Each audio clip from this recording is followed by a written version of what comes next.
Hello everybody, welcome back to HardReset.Info channel. In today's video, I'll show you how you can easily factory reset your Starlink router.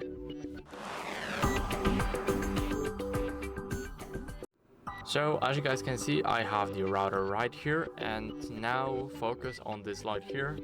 It's blinking slowly, but let me show you guys what happens when we reset it. First, what we need to do is turn it completely around. Now here we need to take the cover off of this. Don't be scared to push it because it's not gonna break. And here, as you guys can see, we have two Ethernet ports. Here the one is for our Starlink.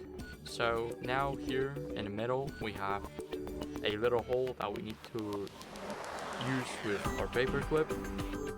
So let me show you guys how it works. Basically just push it here and just click once, but I'll do it from the other side so you can see the light. So let me just do that, and now let me press it.